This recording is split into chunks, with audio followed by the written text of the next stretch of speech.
Celebrating 30 years of phenomenal trend forecasting, here's Gerald Celente with today's trends in the news. Hi, this is Gerald Celente with some of today's trends in the news. Trend number one, I've decided not to go on a number of TV shows this year, so what you're hearing coming out of the Trends Journal is often not being heard by most others.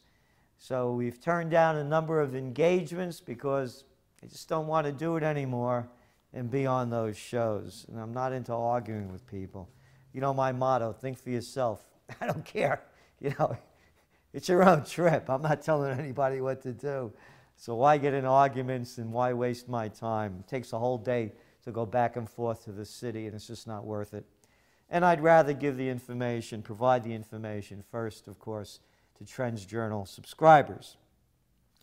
Gold. Woo. I mean, it's down from 1900 down to today around 1547. It's quite a drop, about 19% drop from its high. But let's remember something, that since 2001, when I call the bottom of gold, it's gone up more than sixfold.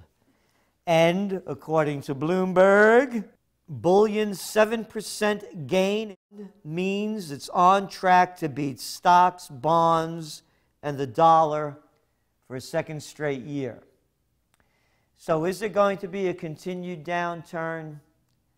I don't know. But I still believe in gold. I'm going to continue to buy gold. And I also believe the markets are being highly manipulated. And also another key factor, the Indian rupee is at an all-time low right now against the dollar particularly. And the Indians are big buyers of gold. They ain't going to be buying much as that rupee continues to decline. But then you tie it together. And here's a story today. Oil prices predicted to stay above $100 a barrel through next year. So that commodity price is going to remain high. So too then is the value of gold. They go pretty much in tandem, gold and oil. And also, another little minor factor with gold and oil is that the oil story. Let's look at a headline from yesterday's toilet paper, a record. Iran threatens to choke route of oil shipments. A senior Iranian official on Tuesday delivered a sharp threat in response to economic sanctions being readied by the United States, saying his country would retaliate against any crackdown by blocking oil shipments through the Strait of Hormuz, a vital artery for transporting about 1/5 of the world's oil supply. The declaration of Iran's first vice president, Mohammad Reza Rahmani, came as President Obama prepares to sign legislation that could substantially reduce Iran's oil revenue in a bid to deter it from pursuing nuclear weapons program. And I just love how the toilet paper record writes this. But the energy sanctions carry the risk of confrontation as well as economic disruption, giving the unpredictability of the Iranian response. Unpredictability of the Iranian response. You figure it out. Here you are, you're in business, running a country, and some guy is cutting down your business opportunities to zero. Because let's remember, Iran is the third largest oil supplier in the world. And now these sanctions are chopping them off at their knees. It passed the Senate, this sanctions bill, 100-0. That's right. The same senator took it to all those other wars.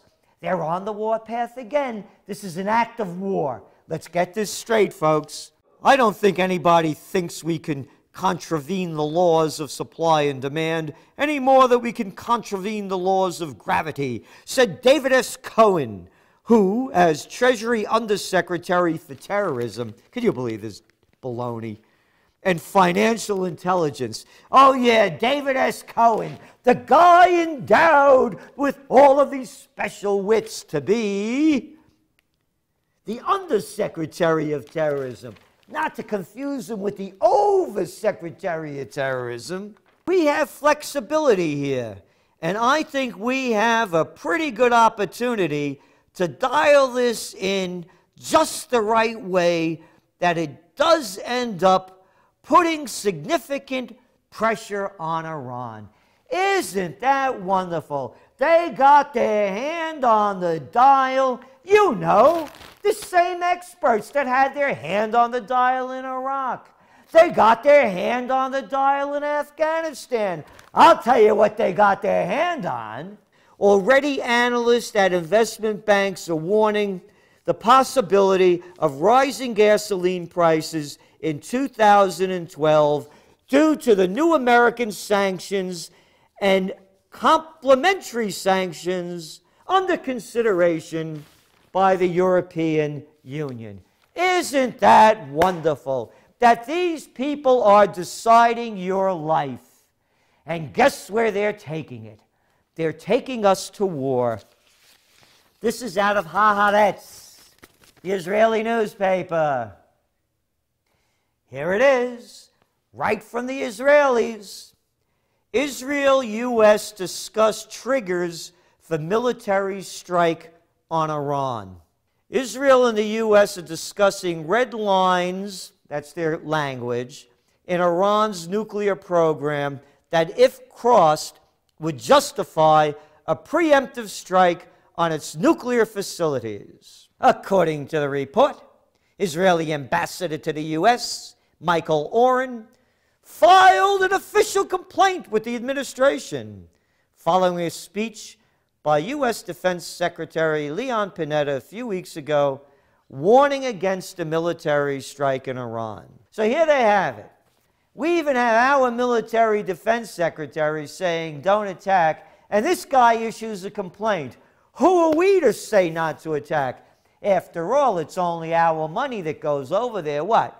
$3 billion plus to Israel, and they file a complaint that how dare we say that they shouldn't attack Iran.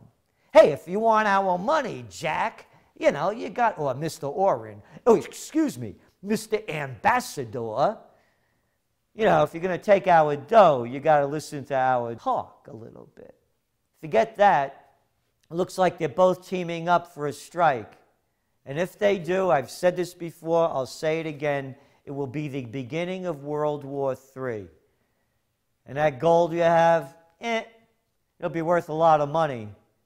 But who knows if life will be worth living. And this is Gerald Celente, and that's today's Trends in the News.